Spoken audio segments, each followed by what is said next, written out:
What's going on, guys? Welcome back to your Lake Fork Gab. Me on Skeeter Bug.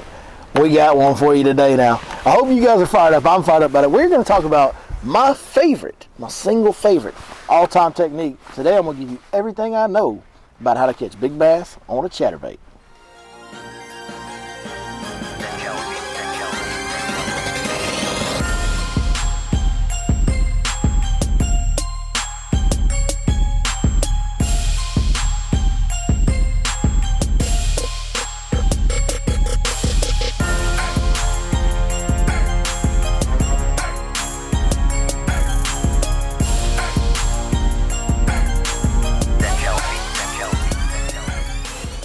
These are my babies.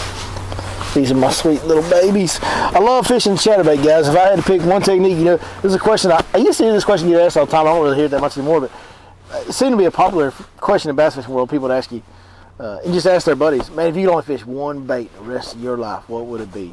Well, my answer's simple, man. It's gonna be a chatterbait. There ain't no doubt. I just, no matter what the weather's doing, if it's sunny and calm, if it's windy and stormy, if it's freezing cold, burning hot, man, I just have the utmost confidence in a chatterbait. If I put that chatterbait in my hands, even when there's no grass, like right now there's not grass in Fort, even when there's no grass, I feel like if I go around all day and throw a chatterbait, there is not a day that's going to go by that I'm not going to catch something on that chatterbait. I'm going to catch some bass on that chatterbait. It's so effective. And not only is it effective when they're not on it, when they're not really on the chatterbait, you can still catch some on it, but when they are on it, you can absolutely win tournaments, and top level tournaments have been won on vibrating jigs multiple times at the top highest level, Bassmaster Elite Series and whatever else. But you know, a lot of people call them vibrating jigs, but why are they so effective? Well, to me, one of the reasons they're really effective is their versatility and how you can cover water in different parts of the water column, different rates of speed, things like that. But really, they are a constant reaction bite of some sorts. They've got noise. They create noise with the. If you fish the right chatterbait, they create noise. You know, I like to fish the evergreen jackhammers, and as you can see on the nose of that chatterbait right there, where that blade has wore out that paint on that head, well, that's that blade contacting that head as it goes to the water. That's going to make a noise. It's got constant vibration, and really, on a jackhammer, if you watch it, when you reel it, it'll kind of do this and dart around. So you got that wandering factor that a lot of good square bills incorporate into their designs. That Z-Band jackhammer chatterbait does the same thing. And then on top of that, man, when you get it around grass, that little pause in the grass and pop out, we all know how effective that can be. It's an unbelievable bait that has reaction qualities throughout, even when you're just straight reeling it. And then on top of that, if you contact the cover of any kind, it has even more reaction qualities. It's just, man, it's something. I've heard a few people, not very many, but a few people over the years tell me, man, I just don't have any confidence in chatterbait. I never catch anything on it. You just ain't throwing it enough, because there ain't nothing real complicated to fish in the chatterbait. And in fact, I'm going to tell you everything that you need to know today to fish chatterbait like a top level pro. If you will take what we talked about today and incorporate that and execute on it, you will be able to fish chatterbait as good as anybody on earth after this video. So let's get you started with the chatterbaits themselves. Like I said, my preferred model or whatever it is, the Z-Man jackhammer, they are a little more expensive. They are pricey. But you know, a lot of times you're fishing chatterbait for the most part in shallow water. And you know, when you do get them hung up, you can usually go over and get them unhung. So it's not that big a deal as far as spending the money. You don't really lose them very often. Sizes and colors, man, I probably throw a 3/8 ounce more than I do anything. And that's because I tend to like, even though I like to be a winder, I like to fish it slow. And I like to wind that chatterbait as slow as I can get away with winding it while keeping the blade barely vibrating as much as possible. So when you do that, if you use a heavier one, it's going to hit bottom. It's going to bog down in grass, especially when you're fishing around grass. I think the 3/8 ounce is the way to go, because you can just feather it over top of that grass without getting it bogged down. But I will throw a 1/2 ounce at times, and I even out deep have gone to throwing some of those 1 ounce, those big giant chatterbaits like this one here with that big giant head on it. What's that one? That is a 1.25 ounce. So that's the one that I like to throw out deep. Color wise, that color you just saw deep on was Be Height Delight. I like that color. It's kind of a general all-purpose color. In the wintertime, it's pretty much these three right here. It's white, it's black and blue, and it's Height Hot Crawl is what that's called. It's green pumpkin with red on the bottom. Now, the white and black and blue show up in the good, show up really well in the stained water that we tend to get in the wintertime. But if I'm fishing a grass flat in the wintertime that has relatively clear water, then I go to that height hot crawl. Something about red in the wintertime, we all throw those orange and gold and red colored rattle traps. Man, that does it as well on that chatterbait with that red being on there. Seems to work really well in the wintertime. And really, that's kind of a good bait. Anytime that I have a brim population, even in the spring and summer, and I have clear water, that height hot crawl can work well then. Now, as I get later on in the year towards the spring and water starts clearing up, I use more natural shad type colors. I use this one right here that's on my rod. It's called Clearwater Shad. That's probably my #1 pick throughout most of the year outside of winter. And I don't even know what these colors are called, but I got one that's got like some green on the back and white on the bottom, and I got one that's got gold and black on the back and white on the bottom. I throw all of these colors a lot throughout the rest of the year once we get outside of winter. Now, one thing that you'll notice right here on this chatterbaits that I got set up, my winter colors, I'm using the same trailer on all of them, guys. It's a Lake Fork Tackle Live Magic Shad is the trailer that I like to use. And there's been many duplications of this over the years now, and even some from big companies. None of them, I'm telling you right now, I'm not sponsored by Lake Fork Tackle in any kind of way. I go down there and buy these just like y'all do. None of the chatterbait trailers that have mimicked the Lake Fork Tackle Live Magic Shad get the bites that this one does. They just don't. The Zako, that Strike King, Rage, Swimmer, whatever they call it, I can't remember what it, Blade, I can't remember what they call it. The Strike King one that looks like this, it's not as effective. None of them are.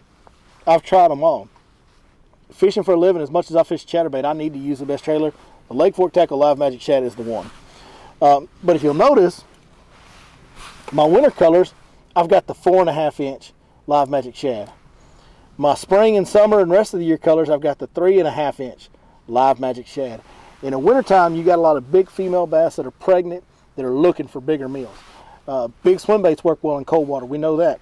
I like to throw a little bigger profile on my chatterbait in the wintertime versus what I do the rest of the year. So you can kind of see the difference in the two right there. Rod, reel, and line. We've been fortunate to be able to come up with our own line of rods here at Gear Lake Fork, guys. We named them the LGBCs. Let's go, Brandon. Y'all know what that means. Hey, you know what they saying, though. That's right. But, man, these are all American-made blanks.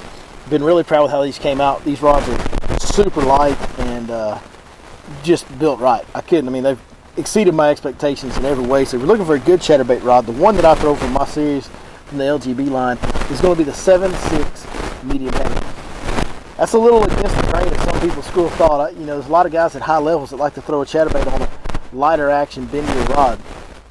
You do need a rod that will load up on a chatterbait. You do need to it's almost like a crankbait bite in that kind of way. But here's the deal, we fish it a lot around grass. And if you get a glass rod or a really bendy, whippy rod, man, you're going to be bogged down in that grass. Every time that chatterbait contacts that grass, you're going to find yourself really ripping that. And you know what? I've never got a chatterbait bite when I'm just ripping the rod like that. So I actually like to overpower my rod on a chatterbait. I go with 7.6 medium heavy. But the good thing about this rod, the way we designed it and built it for it, it's really long. And that allows it with that medium heavy tip to have a tremendous amount of bend. I mean, look at that. I'm not pulling that hard on that. And you can see how that tip has got a ton of bend in it. So what that allows me to do is have most of this rod have all the power I need to be able to pop it out of the grass easily, so that as I'm reeling it, I just give it a little subtle pop, and it'll get that little darting action out of the grass that I want to draw the bites. But yet I've got enough soft tip on there on that long enough rod where it will really load up well and allow that fish to bend that rod up really good, so I don't pull it away from him, because that's a key component about chatterbait fishing. Now we're going to get up here in a minute and tell you guys how to retrieve and set the hook and fish on chatterbait. That's very, very important, so stay tuned for that. But that's the rod. Line, 17 to 20 pound fluorocarbon most of the time. If I'm fishing some heavier vegetation, I'm really getting in the grass, I'm going to throw 30 pound braid. That 30 pound braid will make it. With a 30 pound braid in this rod right here, you will literally be able in scatter hydrilla to just turn your reel handle a little faster and have that bait pop out of the grass. So if you really want to make it easy to feather it out of that grass, use 30 pound braid. Most of the time these days I'm using 17 to 20 pound fluorocarbon, especially when I'm fishing a more open water situation or standing timber situation like we have here on Lake Fork currently. On a reel, I fish mine on a high-speed gear ratio reel. Now I don't recommend that. I think most people should fish it on like a 6.3 to 1, 6.2 to 1, something mid-gear ratio. If you're going to fish it on a 7-to-1 or higher reel, you've got to really be aware of your reel handle speed. And the way that I do that personally is I don't pay any attention to my hand and my reel handle speed. I pay attention to the vibration of the blade. Remember what I said earlier, I'm trying to get that chatterbait to just barely have the blade vibrating as much as possible. So I start out and just got to start medium retrieving it, and I'll start slowing down until I can barely feel that blade vibrating. So that's the gear. Where we're going to throw a chatterbait this time of year, mainly in the wintertime, you're looking for warming trends, and that's really when you want to pick the chatterbait up. If it's cold and getting colder, the chatterbait's probably not going to be the bait you want to pick up unless you have a lot of grass. Now, if you have a lot of grass, you can catch them in really, really cold water on a chatterbait, and at that time, what you want to do is find the deeper spots within that grass. Find the drains, the edge of the creek channels that run through that grass flat, and fish that deepest part of that grass, and that's when you're really, really, really going to have to fish that chatterbait as slow as you possibly can in those situations. For the most part though, when you get a warming trend, or when we get on a little later in the year and the water temps warm up, you can literally go to the back of these spawning flats and just throw this thing everywhere and get bites on it, especially if you have some wind. It is better to fish a chatterbait in windy water. You can catch them in calm water on it, but it seems to be more effective for me if I've got some wind. So what do I mean by warming trend? Warming trend, what's going to clue me in to go back in the pockets and fish this chatterbait, is going to be when we have warming water temperatures. As the water temperatures start to warm, the back of the creek, the shallowest water is going to warm first. It's going to be the warmest water. That's what fish are going to get. That's when this chatterbait's really going to start to shine and really show out for you. Now within that, what I will say is I do like to stay close to the drains. I don't want to get too far away from, if I've got a big, huge pocket, then I want to find me a good channel that runs to the back of it, or some secondary drains that run to the back corners where those fish are going to spawn, and then pull out just a little bit and fish around those drains. I don't have to necessarily be in them on a warming trend. They can be out on the flat, but I want to be near those drains and creek channels. So while we're still cold, those fish anticipate, their instincts tell them that water's going to warm and it's going to cool, and they're not going to get too far away from that depth change at any given time. All right, so we'll make our cast with our chatterbait. And one of the most important things is going to be your rod positioning. Now, what you want to do is hold that rod almost straight out, but just slightly up. And the reason that's so important, guys, especially when you're fishing around vegetation, is that is going to allow you to have the proper leverage to, as soon as that bait hits any grass, give it a little pop, and it's free. And a lot of times you don't have to pop it that hard. As soon as you start to feel grass, just a little tick like that, and that sucker is going to shoot free. Now, what that's also going to do is, if you have your rod at a different angle, say let's say we've got our rod down here. Well, I can't really rip very good from there. If I've got my rod way up here trying to hold it high in the water column, right, I don't have any leverage. But when my rod's right here, as soon as I hit that grass, bam, I can snap it, and it's got immediate pull on that bait, immediate leverage on that bait to snap it out of that grass. That is very important that you hold your rod right there when you're fishing a chatterbait, and don't get it over to the side, don't get it up high, or don't get it down low. Get it right out, slightly up, gives you the proper leverage. That exact same principle with that proper leverage is also very important when a fish bites a chatterbait. A lot of times when fish bite a chatterbait, they just load up. You don't really feel a pop. A lot of times when they bite a chatterbait, it'll just start to get heavy, and when it does, what you need to do is just start pulling. What I tell people all the time is that you can pull as hard as you want on a fish. You just don't jerk. So if you'll see some of the chatterbait footage of me over the years that some of y'all have seen on this channel, you'll notice that when I get a bite on a chatterbait, there's not a hook set like that. We don't do any of that, right? When we get a bite on chatterbait, we just pull and we really burn the reel handle and kind of drive that hook in almost with the reel handle and the pulling of the rod. Just remember, pull as hard as you want, but let that rod load up, pull into them as hard as you want, but never have a snapping jerk. You don't ever want to get a wham, like a jig hook set or anything like that. So that's really how easy it is to fish a chatterbait. Now, one other thing I do need to add in there for you guys before we get out of here is how do I control the depth of that chatterbait when I'm fishing around grass. A lot of people like to control the depth of their baits by holding the rod high, the bait will ride higher, hold the rod down, the bait will ride lower. You don't want to do that with chatterbait. What you want to do is hold it slightly up, straight out slightly up, and then control the depth with the reel handle. So the slower I go on this reel handle, see, I'm reeling it right there. That chatterbait's still vibrating as slow as I'm reeling right now. That bait is still just vibrating down there. So that's how you control the depth of the chatterbait. You control it with the reel handle, always have the rod straight out slightly up, give you that good leverage, ready to lean into that hook set whenever I need to, ready to twitch it out of grass whenever I need to, and just slow it down. Now, as soon as I start to feel grass, I'll twitch it, speed it back up a little bit, and then start slowing down. And that's how I like to fish it over grass. I like to basically feather that bait, throw it out there, start reeling it, let it start to slide down. It hits grass, twitch it up, reel it a little faster again, and let it start to slide down. So we're really feathering that grass in and out of the top, or feathering that bait in and out of the top of that grass. Now we're talking. Welcome to Lake Fork, folks.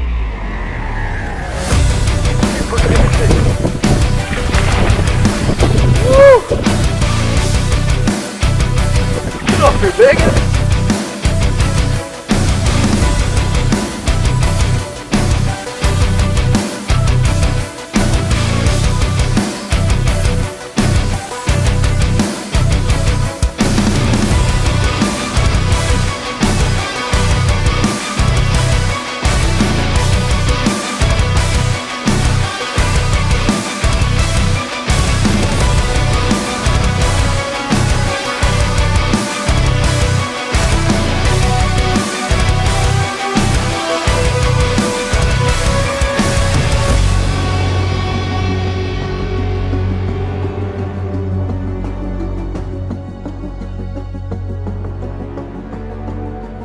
Alright guys, that's going to be it for our chatterbait video, man. Try those tips out. I certainly hope that it helps you. It's a bait that I've got a lot of time throwing, a lot of time behind the wheel of that car, so to speak. But as you can probably tell, it's a bait that I love, man. We've had so much success in some of the fish catches you've seen in this video. We've caught so many big fish on this bait over the years, and from what some other people have told me, we've kind of got a reputation for throwing this bait pretty effectively around here. So I hope these tips can help you. I can tell you this, man, there's some guys that do it at a very, very high level that fish it exactly the way that we just taught you guys to fish it today. So if you'll take these tips, put them into play for yourself, just know that you'll be fishing a chatterbait at a very high level. Stick with it, be committed to it, and I guarantee you this will pay off and you will fall in love with that chatterbait, because it does have a special quality about the way it draws big bites. So once again, hope this helps you guys, man. Appreciate y'all watching, and we'll see you next time right here on your Lake Fork Guide. Tell me what's wrong. I bet your hat's crooked. My hat's not crooked. Yes, it No, is. my head's crooked. Fix it. No, the other way. No, a little bit more. No, definitely not that. A little bit more that way. This way? Like, take... Yeah, like just, yeah. No, hell no. That's Oh my crooked. God. That feels wrong on my head. I can't do that.